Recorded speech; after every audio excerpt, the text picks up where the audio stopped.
You've been waiting for it to end. A lot of people waiting for it to end. The drama surrounding Xbox Activision Blizzard King has finally come to an end. It is official with the CMA finally getting their hands off the panic button for the world and causing the thing to continue. Xbox owns, or Microsoft, which is Xbox, owns Activision Blizzard King.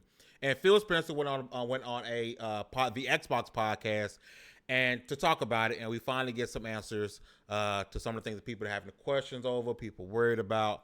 But we're definitely going to dive into what Phil Spencer said. Look about maybe 10 minutes or so of the most important parts of this podcast. We're going to dive right into it. But the reason, as much as we'd love to continue talking about that with you, Phil, also the big deal has closed on Friday. And I'm seeing a lot of headlines, a lot of YouTubers saying things like, it's done. It's done. Because it is. It's done. Finally. Thank God. And we were talking earlier, this isn't the end. This is really the beginning with Xbox and Activision Blizzard. It's a big cliche. Yeah, I think the regulatory process, let's just say it took so long. Hey, this is a stressed man, right? Phil looks tired. Phil, he looks tired, man. Like he really does. Like he's not a spry young chicken no more, right?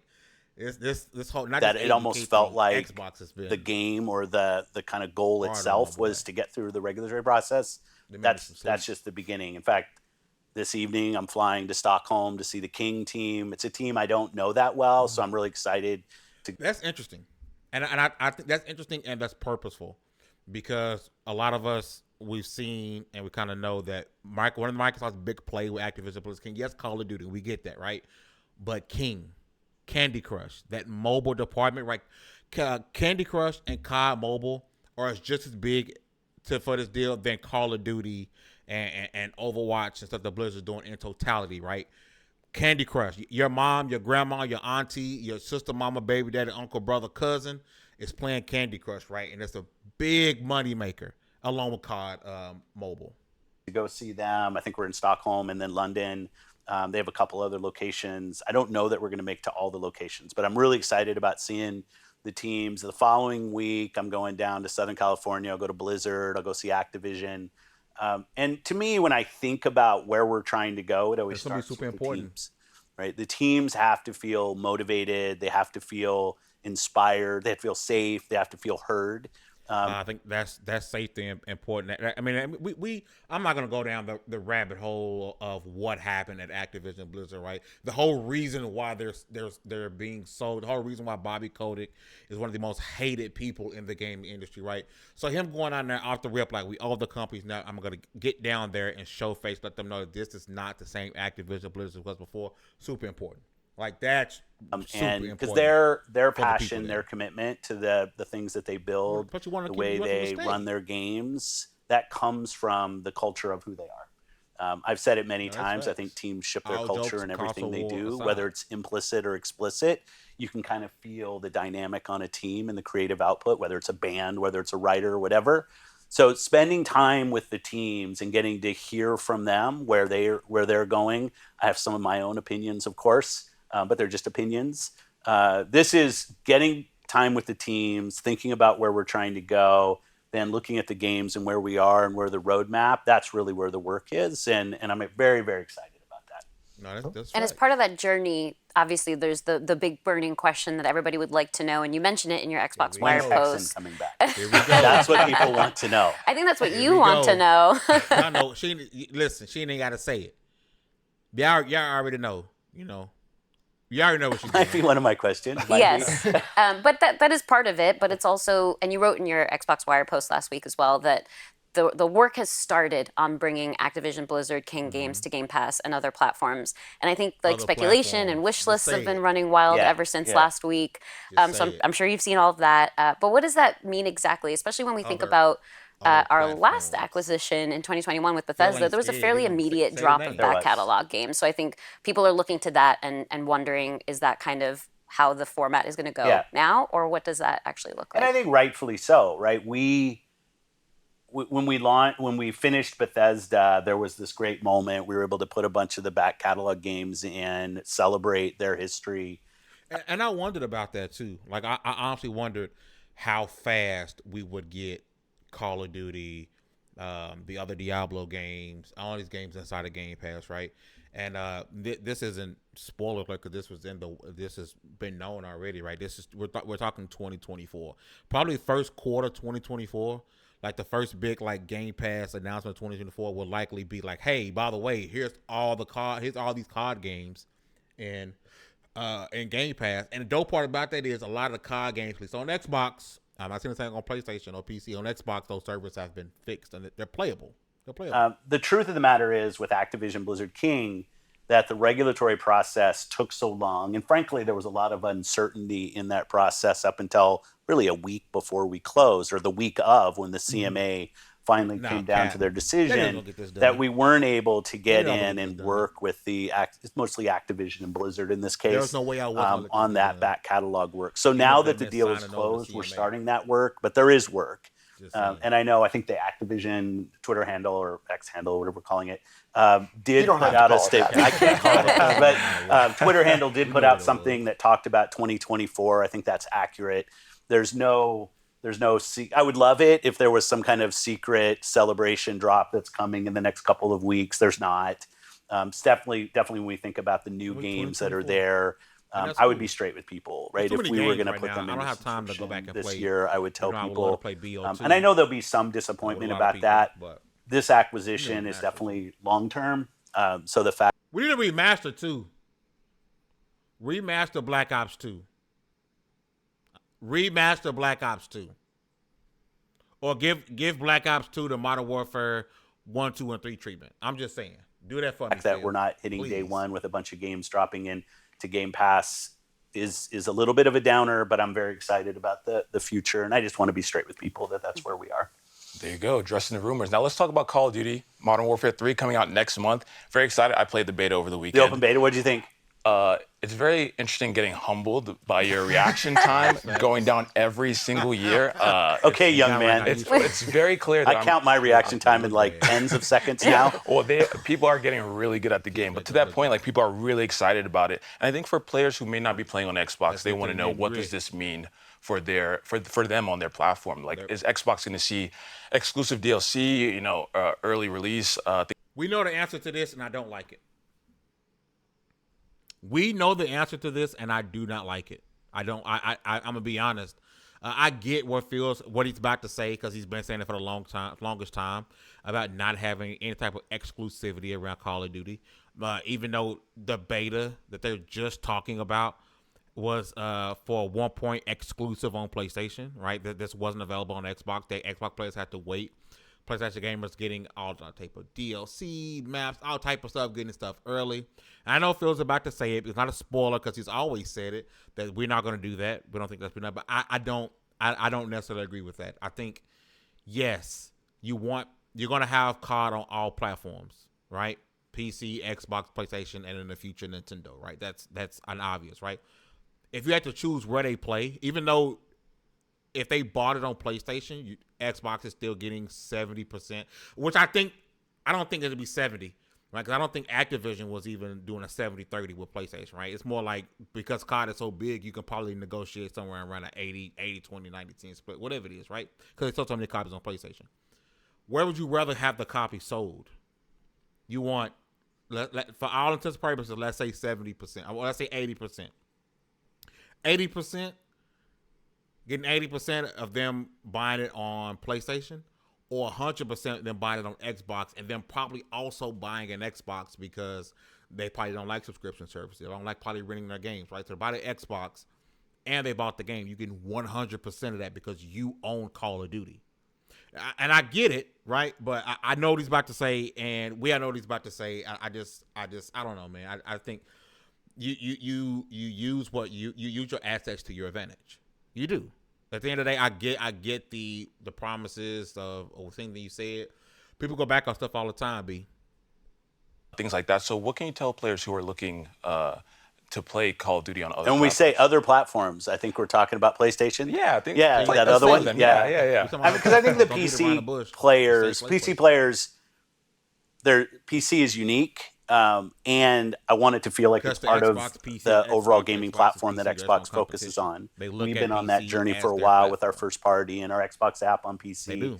There's a lot of work for us to continue to do there. For Call of Duty players on PlayStation and in the future on Nintendo, I want you to feel 100% part of the community. I don't want you to feel like there's content you're missing out, there's skins you're missing out, there's timing that you're missing out on. That's not the goal. The goal is 100% parity across all platforms as much as we can for launching content. I say as much as we can on parity because clearly some platforms have resolution and frame rate differences just based on perf. But resolution and frame rate differences, right? That can happen depending on the systems or whatever. It can't be 100% parity because at the end of the day, PlayStation will still have some an advantage when it comes to like things like haptic feedback, right? If you play COD on Xbox and then play COD on PlayStation, you will notice a vast difference when you play, right? Those triggers alone, and I know Xbox leaked documents said they're going to have a controller that's more closer to the PS5 controller, but there's no parity right now, right? And I know we're talking DLC skins, stuff like that, but technically, the PlayStation gamer has an advantage because their console has something that your platform does not have, Phil Spencer, and that's haptic feedback. So no, there isn't any parity. But I know that's being parity. That's comparing. I get that. I'm just saying. But there's nothing else. Like we have no goal of trying to use Call of Duty to get you to buy an Xbox console. You should.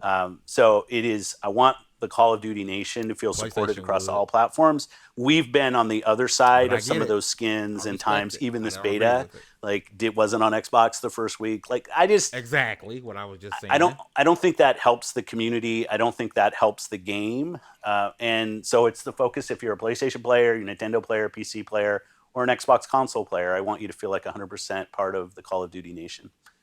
Love that. Yeah. So let's talk about, we were talking about the rumors of when, things might appear on Game Pass.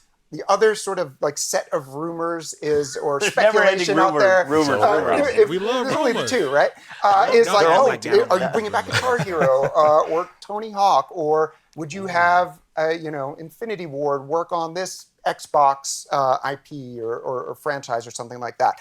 And that stuff's been, there was 20 months to think about those types of things. Yeah. But now that officially the team has joined as of Friday, so you have 9 studios. There's a wealth of IP from Activision. Like, how are you? For the love of God, I hope that Microsoft let those studios do more than just Call of Duty. I get COD is big and it requires a lot of manpower. That's how they get games out every year. I'm gonna be honest. Let COD be biannual. Maybe. I don't know. I'm torn on that because I could see, maybe. I could see where you need to pump it out every year because it sells so much and it's so big. But I also see, hey, let's go biannually.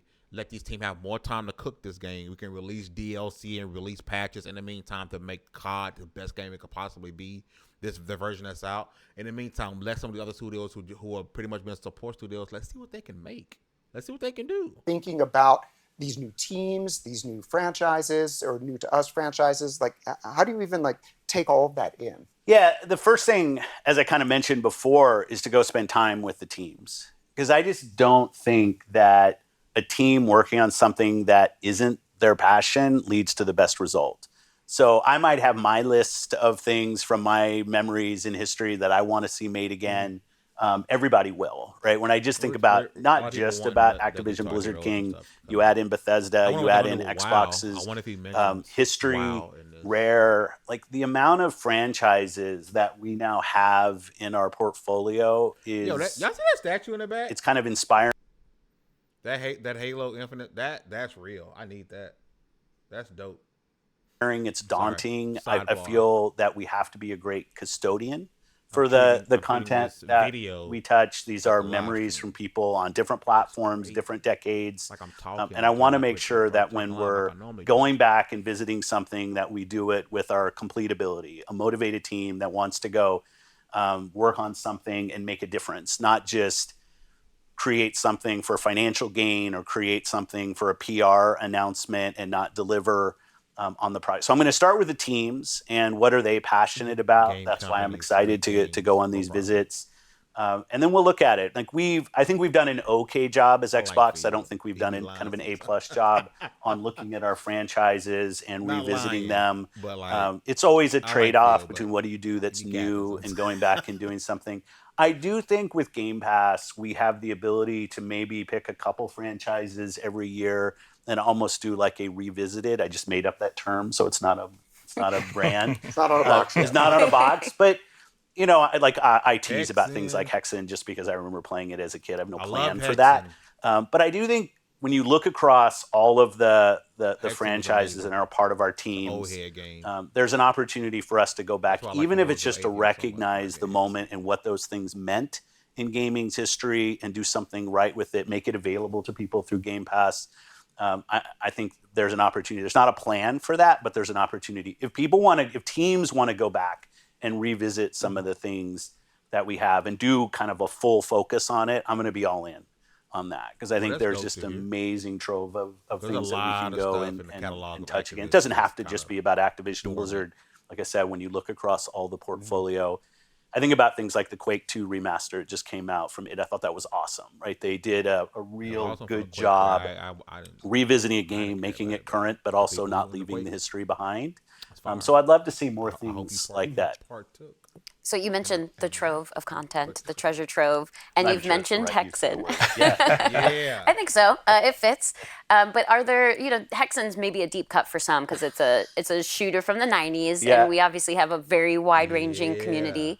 Are there any other games or franchises, just for you personally, deep in the vault that we can now potentially explore that you're just personally excited for people to discover for the first time or maybe rediscover? I hadn't really thought about that question.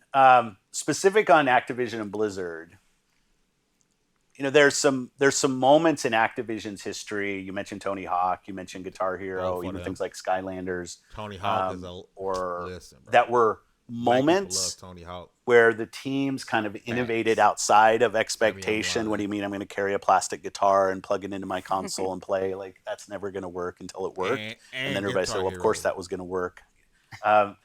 Skylanders kind of the same way. For me personally, though, when I think about the franchises, I kind of go back to things like some of the old Infocom things that were, like if you just asked for me personally, part of my youth, the Text Adventure Zork, those kind of things. I think about King's Quest. I thought they did a really nice job. But like those, the Sierra catalog, the Infocom catalog, just because of my age, like those things speak to me because they were moments in my gaming career, my gaming experience that really meant something. And I love those. When you think about Blizzard and all these things that they've done, like amazing franchise, StarCraft, like it was in the video that the teams did, which I know there's been some discussion about should we have done a video for an acquisition. They just show Crash Bandicoot. Isn't it wild that Crash Bandicoot, which was once considered the PlayStation mascot, is an IP owned by Microsoft? Position or not, but there's just some amazing franchises in there. Most important is that we treat them with the respect that they deserve,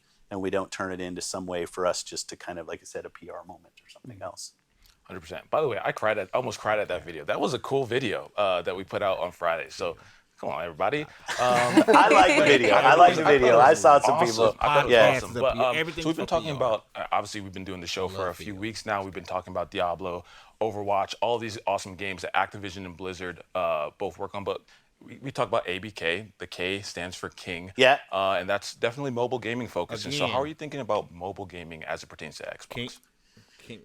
My goal as head of Xbox Candy Crush. is I've been here over 20 years. I want Xbox to be a great brand, a great community for people over the next decades to come. So when I've thought about that, of what do we need to have in our portfolio and our capability as a team to ensure 30 years from now, Xbox is bigger and stronger than it is today, we've got to be relevant on mobile. There's just no way to really plot the future without being on the platform that most of the planet plays on. I don't know Candy The Crush. games are different. The business models are different. The whole dynamic of how you distribute, how you find games is different. So when I was looking at that, I needed to find a team that's had amazing success for us to learn from. So literally, Amy Hood, who's the CFO of Microsoft, and I went through a list of who are the most accomplished publishers in the mobile space. Oh, Oh, hiccups happen. And most people wouldn't have expected, I think, I didn't, that Activision would have been as high with the King work, as well as the Call of Duty mobile work, Warzone stuff that they've been doing, Diablo Immortal. And so I want to go learn from those teams because I think it's critical for us to deliver on the full promise of over 2 billion people playing, the opportunity to reach more of 3. Listen, this is about half of the interview, right? So there's lots of stuff here, and I don't want to drag this thing out, but I think some of the most important things here, I'm glad he touched on, right? He's reminding PlayStation gamers that you're not being left out. You're going to get. I don't agree with it. But it is what it is. But I do think it's dope that he's getting the ball rolling by going over into these studios because we know there's a culture issue. We do understand that even within Xbox, there was an issue with delivering games, right? So he needs to get over there. I paused this on the worst frame. I had to do my man feel like that. But listen, go and watch the whole thing. The whole thing's about 40 minutes long, right? Let me know what you guys think about it in the comment section down below. You guys super excited that this thing gets over with? Are you a little bit disappointed if you're an Xbox gamer that you won't be getting these perks that your PlayStation brethren have been receiving this entire time? Let me know what you guys think in the comment section down below. Get your gaming news from lv1gaming.com. You guys have a great one, and I'm out.